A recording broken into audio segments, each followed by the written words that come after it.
Mr. Diskaya, kayo lahat na makipag-usap na kayo, baka sakaling mag-qualify kayo sa Witness Protection Program. Tama naman yun. Ang problema, Prosecutor Padulyon, ini-insist mo kasi yung restitution kaya tayo nagkakaroon ng problema. Will you still insist on that? Sir, we never mentioned that restitution is a condition. Paulit-ulit po namin sinasabi yon, Mr. Chair, na hindi po siya kondisyon para ang isang tao ay matanggap o makonsidera bilang isang witness under the Witness Protection Tapos na Program. tayo dyan. Tapos na tayo dyan. Kaya nga po, sinasagot ko po kayo na hindi ko po namin sinasabi. Wala po kami sinasabi na restitution is a condition. So I'm not insisting on it, sir. Hindi mo sinasabi ngayon, but when you were talking about a memorandum, yun ang sinasabi mo there, pwede naming ilagay yung restitution because it is a matter of good public policy. Ano naman klaseng, kaya nga nahihirapan sila eh. Yung Diskaya, to my mind, were the first to apply under the Witness Protection Program. Ang problema, ang sabi ng then Secretary of Justice, now Ombudsman, hindi naman basta-basta ganun. Kailangan isauli ninyo yung ginagawa ninyo. Ang problema po doon, kung wala namang korte pa pong nagsasabi kung talagang sila ay nagnakaw o nakapagnakaw, sino pong magkukwenta nun? Tapos ano yung in-explain ninyo under a certain paragraph of the law, merong memorandum na kung saan magkukomply sila doon, doon yung pinipilit yung restitution. And I think some of the potential witnesses that can be processed under that program, nagsipagbigay na ng kung ano-ano eh. Is that the truth? Only those who have been admitted into the program actually returned or made the restitution, sir. Why did they do that? They did that because it was their own initiative, or you required them to do that? It was an agreement between the Department of Justice through the Secretary of Justice, sir, and the witness applicant. That is the problem. The agreement is based not on the provision of the WPP. Sabi ko nga, kung sinasabi ng WPP, it cannot be a condition. Kahit na sa memorandum, huwag mo ipipilit. Hindi po pwede yun eh. Kaya sinabi ko sa iyo earlier, and I think I should tell it again to you, sabi nating mga abogado, the spring cannot rise higher than its source. The law itself is the source. Ang spring, yung memorandum mo, pinipilit mong ilagay sa memorandum yung restitution eh. O kaya merong ako nababalitaan, parang meron ng gustong umatras. Magkano ibibigay? At kanino ibibigay? Sino mag-account nun? Sino nagsabi nun na kung mangungulekta kayo sa DOJ? Di ba abuse of discretion yun, Mr. Padulyon? No, it is not, sir. What is it?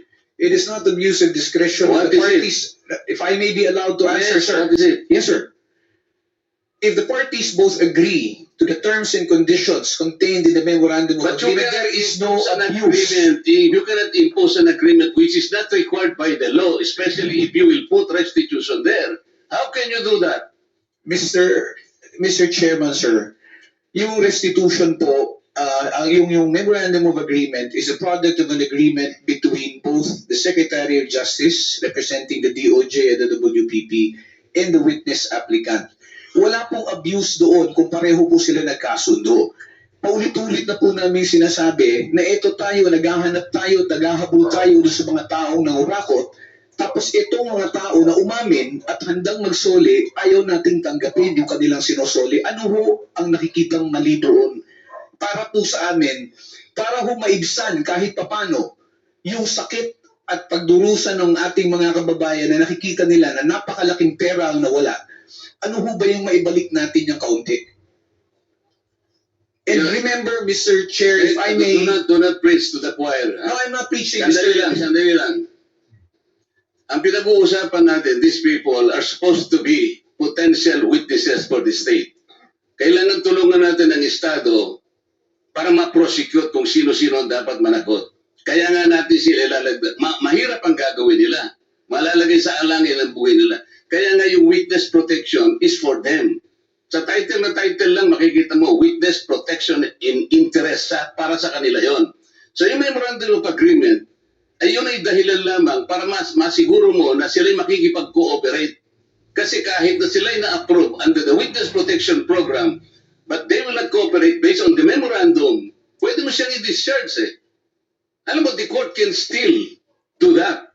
At saka yung final approval ng witness, state witness, nasa court yun eh. Huwag mong kukunin yun eh. Kaso, isinasama ninyo yung restitution. That is the problem. And I will object to that. Palaging mali yun eh. E paano yung kay Diskaya? Pinipilit ninyo na mag-restitute. Sabi niya, ewan ko kung pinag-usapan ninyo. What did they tell you, Mr. Diskaya? Your Honor, kung magkano pang restitute po muna namin. Ano sabi nila? Magkano daw? Ako po, hindi ko po masabi kung magkano po. Kasi para sa akin po, parang kami po ang nanakawan. Parang ibig sabihin, parang modern day na pag nanakaw, ibig sabihin yung nakaw pa. Siya pa magbibigay ng pera dun sa ninakawan niya. Parang ganun po. Sabi niya kanina, it's the agreement between the applicant and the DOJ. Did you agree that you restitute any money to the DOJ? Wala po kang maibibigay po. At saka... Yun na, because wala kang maibigay, hindi kanya ipoprocess under the Witness Protection Program. Is that not correct?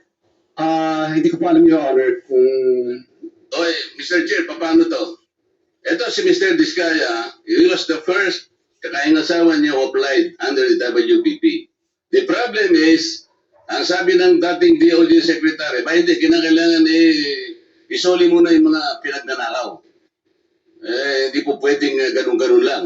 So, paano ngayon siya mapuprocess if that was dangled? Paano siya mapuprocess to begin with?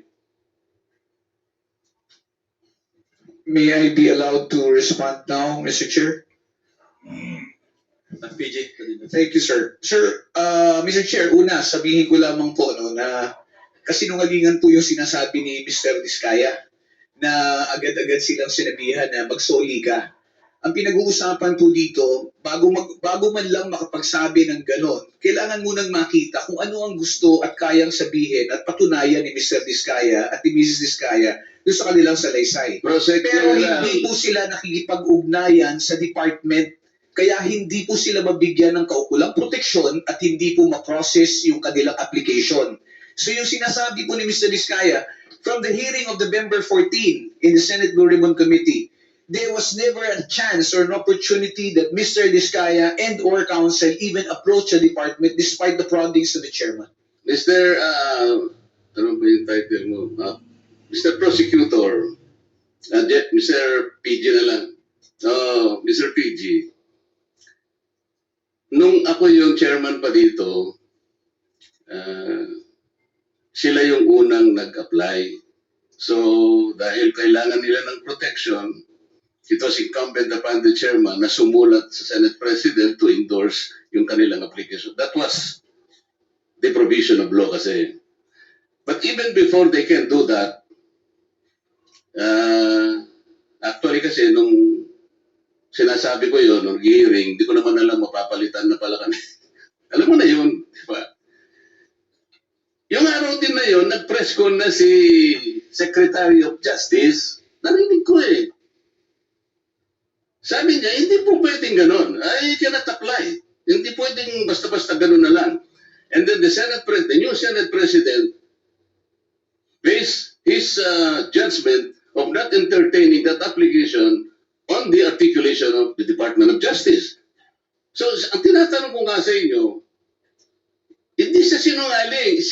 Siya yung ang mismong kayo nagbigay na ng condition kasi. Kaya sinasabi ko, if you insisted on the condition of restitution, how can Diskaya or any other persons similar to his situation even begin to apply under the WPP? If I may respond, Mr. Chair. If I may refresh the memory of the good senator, during the last hearing of November 14, 2025, that matter that you raised about the statement made by the former Secretary of Justice was already put on the side when you asked that question. And we already informed the chairman that if they wish to file their application, if they wish to be processed, they go to the Department of Justice. Binanggit po yan, nasa transcripts po yan na sinasabi niya, sige, wala mo nang pag-uusapang restitution. But did they ever come to the department to coordinate with us? No, they did not. And let me just put it on record, sir, na hindi po ito question na kung sinong nauna na nagsalita. Hindi po ito question kung sino yung naunang nagbanggit ng napakaraming pangalan kung hindi rin naman nila kayang suportahan ng ebidensya at wala rin naman silang mabibigay na magpuprove o magpapatunay doon sa kanilang mga sinasabi. Yan po ang kailangan naming suriin. I'm sorry, Mr. Chair, he did not refresh my memory. Pinupulyot mo yung memory ko eh. Hindi siya nagpunta dito na sabihin niya na, okay, pumunta ka sa DOJ, huwag na muna natin pag-usapan ng restitution. Walang ganon. Nagpunta nga siya dito si DOJ Secretary din eh. O sabi ko, boy, okay na ba yan? Papupunta. O di wala na ha? Wala nang restitution ha? Basta papuntahin mo sila mag-asawa doon. Hindi ba nagpunta ka, Mr. Diskaya? Yung kinabukasan nung magkita kayo rito? Mr. Diskaya, you may respond, but unfortunately, Your Honor, Your Honor, hindi po kami... yes po, Your Honor. yeah, Sige. proceed. Kasi tapos na yung time ni Go. Senator. Yes po, Your Honor. Opo. Hindi guys, ipaliwanag po. Bali po, Your Honor, kasi po di pa po nagsalita po yung misis ko na Kaya ganito, wala na akong time eh. Pinapunta ka niya ron. Kasi nandito eh, nag-usap kayo eh. O, kayong dalawang mag-asawa, punta kayo ron ng alas 9. Pumunta kayo. Sinabi ba niya wala nang restitution? Noong una po, wala pong sinabing may restitution, pero nung sumunod po, yung panghuli po namin usapan po is may restitution, magkano daw po ang restitute namin, tapos kakasuhan din po daw kami at hindi titiinan. Pero gusto ko po, Your Honor, na hindi na po muna magsalita ng dire-diretso kasi po yung huli po yung misis ko na nagsalita siya na hindi daw po kami kasama sa WPP, yung natatandaan ko po yung huling hearing po dito, ay nakulong po yung misis ko sa Davao. Samantalang meron naman pong nag-exist na project. Kaya natatakot po ako, Your Honor, na baka pag nagsalita na rin po ako, baka po sa susunod po ako naman po ang makulong. Kaya hindi na po ako magsasalita. Salamat po, Mr. Chair. Thank you. Mr. Chair, point of order before the next Yes, meeting. Senator Risa. Salamat, Mr. Chair. Pwede po bang malaman kung tulad ng iniutos ng Chair nung nakaraang hearing, nag-submit